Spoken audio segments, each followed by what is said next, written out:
Assalamu alaikum wa rahmatullahi wa barakatuh. Bismillah ar-Rahman ar-Rahim. Alhamdulillahi Rabbil Alameen. Wa salatu wa salamu ala rasulihi Muhammad wa ala alihi wa sahbihi ajma'een. Amma ba'd. So this is a very important message today, inshallah, in this brief reminder, especially for the parents, inshallah. First of all is that before I actually get to the main message, I do want to explain that when it comes to information, when it comes to knowledge is acquired, information is processed through two different ways. Number one is by hearing, or number two is seeing. So when we see something, that information is internalized, and then sometimes that information of course goes into our mind, sometimes it goes into our heart, and sometimes it goes and it sits right in our subconscious mind. Also, when it comes to information that we hear or something that we hear, it goes and it sits into our mind and we process that information. So this is the very first thing that we need to understand, that there's two ways of acquiring information or acquiring knowledge. One is through seeing, and number two is through hearing. The second important thing that we have to also understand is when it comes to the tarbiyah of our children, is very important that we don't necessarily have to get into differentiating between what is right and what is wrong. We have to, as parents, simply make sure that we teach them what is right. A lot of times as parents, we want them to know the difference between what is right and what is wrong. Now, if it's a very simplistic idea, then of course you can explain to your child. But sometimes there are some aspects of our deen that you cannot really explain to them the difference between what is right and what is wrong.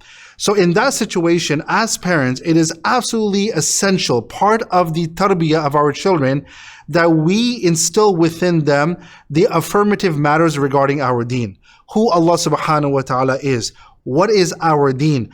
There's no need to get into this differentiation that this is what our deen teaches us versus, the other systems and so forth. But we have to teach them about who Allah subhanahu wa ta'ala is. And the greatest example of this is Rasulullah sallallahu alaihi wasallam sitting with a child, and he's telling this child that, Ya ghulam inni u'allimu kalima. This is a very long hadith of the Prophet sallallahu alaihi wasallam. But in this hadith, this is the Prophet alaihi wasallam sitting with a child, explaining the child who Allah subhanahu wa ta'ala is, the importance of protecting Allah subhanahu wa ta'ala's ahkam, His commandments, the importance of understanding how powerful Allah subhanahu wa ta'ala is, that how everything is contingent on Allah subhanahu wa ta'ala, how everything is depending on Allah subhanahu wa ta'ala, and how Allah subhanahu wa ta'ala is completely independent from His creation and so forth. So once again, we see in that hadith that the Prophet ﷺ is not going into this long lecture of right versus wrong, but what he's simply doing is that he's teaching this child the affirmative matters regarding our deen. So now that we have these two things in place, now that I've explained these two things, I want to get to the main message of this, this brief reminder. And that is that when it comes to our children, the same thing applies for our children. When it comes to them learning something, it is done through two ways. Number one is by seeing something, or number two is hearing something. So when our kids today, when they go out, they hear certain things. When our kids go to school, they see certain things. And what happens is that when they see these kind of things that are becoming very rampant in our society, when they see the fawahish, the immorality, the indecency, the illicit relationships that they see everywhere around, just the lack of modesty and haya that is very much rampant in our society, when they see this, they begin to process this information. They don't forget this, but rather they remember these kind of things.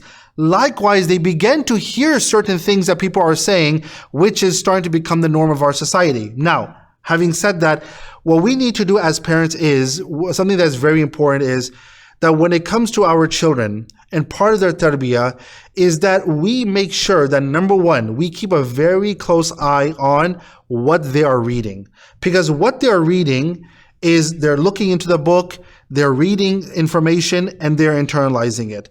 Now, I'm not saying that reading a book is something wrong with it, but what's happening is that there are now many books in our libraries where they are promoting the idea of LGBTQ. They are promoting this idea of indecency and immorality, and they're including immorality in our children's books.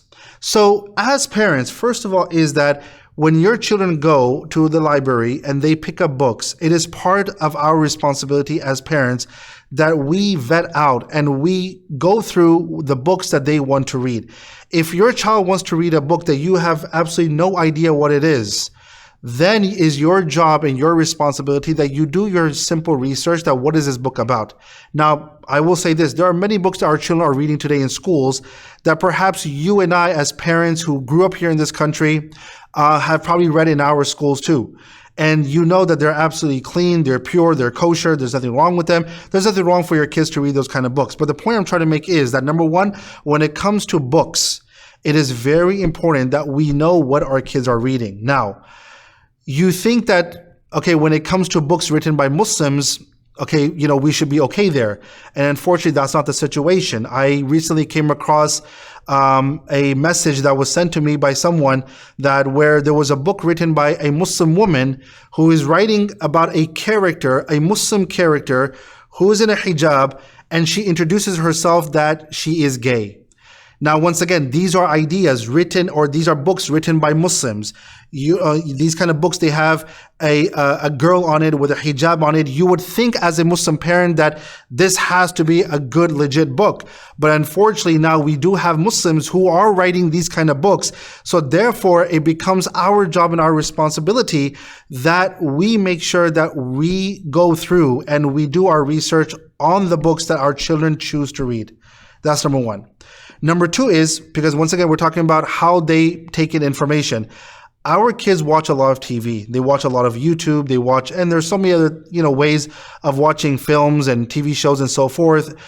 It is very important that we know what our kids are watching. And the reason why I say this is because even if you have them watch the most basic things that are coming, something that's considered as public television and so forth, television that you don't even have to pay for is public television, educational information and so forth. But unfortunately, what they're trying to do is that we live in a society where there is an indoctrination that is taking place against our children. They are trying to find ways to introduce these ideas of immorality and homosexuality and so forth, and they're trying to normalize it to such an extent that they're putting these kind of content in our cartoons, in the cartoons that our kids are watching, and they're being labeled as educational cartoons. Now, yes, for the most part, they are educational. Once again, for the most part, they are educational. And yes, you might want your kids to watch these kind of shows because they're educational. They teach them vocabulary, English, math, and so forth. There's nothing wrong with them. But at the same time, as parents, we have to know what our kids are watching. You cannot give your kids a free rein. Just go ahead and watch everything, because time to time, there are some certain things that we are seeing on television, even in educational television, which are very inappropriate for our kids to be exposed to.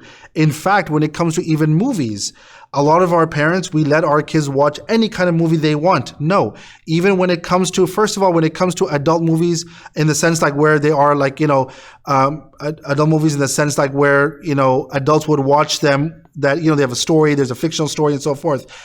A lot of times, I'm not talking about those. I'm talking about even, animation movies that you would think that, they're dedicated, they've been created for kids and families.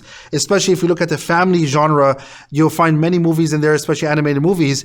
But even in those animated movies, you'll find a lot of concepts, about romance and lovemaking and so forth that are very inappropriate for our children at this age.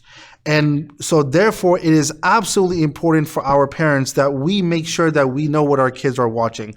You don't give them a free rein. Go ahead and watch whatever you want. But no, in fact, I know some parents that what they do is that they first watch the movie that their kids intend to watch, or they watch the movie before they want to perhaps show the movie to their kids.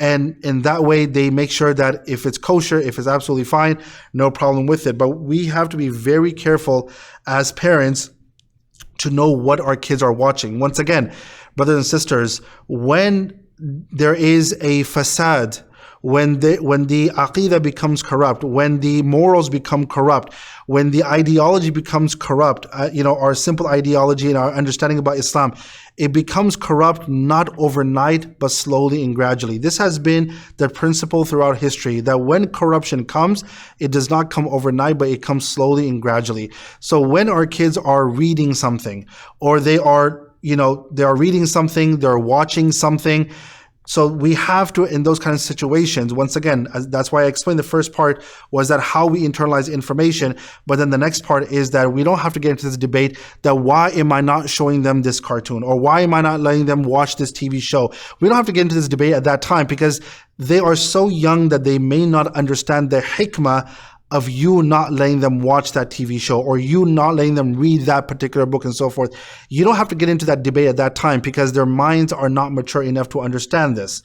And so that is why we don't have to get into that debate, but we simply, as parents, we take away those books and we try to replace it with something. You cannot take something and not replace it with something. Take it, but replace it with something that's even better. So, this is something that, of course, we see this over and over again. And subhanAllah, we see this happening in America over and over again. And it's not happening only here in America, it's happening all over the world, where different concepts are being introduced to our kids in a very subliminal way, in a very subtle way, in such a interesting way that you would think that our kids cannot pick up this kind of information. But remember, our kids are such, and their minds are so sharp at this age, that they hear it. And the minute they hear something, they may overlook it. But the minute they hear it, again, when they hear it, and the third time they hear it, and the fourth time they hear it, trust me, it's going to sit there and they're going to start asking questions. So rather than putting them in that kind of situation, let's protect them to begin with. When it comes to our deen, the reason why there's an idea and a concept of good company is because good company brings us closer to Allah subhanahu wa ta'ala. Likewise, we need to make sure that when it comes to our kids, they may not have necessarily company like other human beings as company, but books can become their companions. These kind of TV shows can become their companions, and it becomes our responsibility to vet out what they're watching and what they're reading. Once again, this is just a humble reminder, inshallah, for all of us. I ask Allah subhanahu wa ta'ala to protect us, to protect our upcoming generations, to protect our children, and may Allah subhanahu wa ta'ala instill iman within our kids. Ameen Rabbil Alameen. Wa jazakumullah khair. Assalamu alaikum wa rahmatullahi wa barakatuh. Inna Allah wa malaikatahu yusalluna ala nabi. يا أيها الذين آمنوا صلوا عليه وسلموا تسليما إن الذين يؤذون الله ورسوله لعنهم الله في الدنيا والآخرة وأعد لهم عذابا مهينا والذين يؤذون المؤمنين والمؤمنات بغير ما اكتسبوا فقد احتملوا بهتانا وإثما مبينا.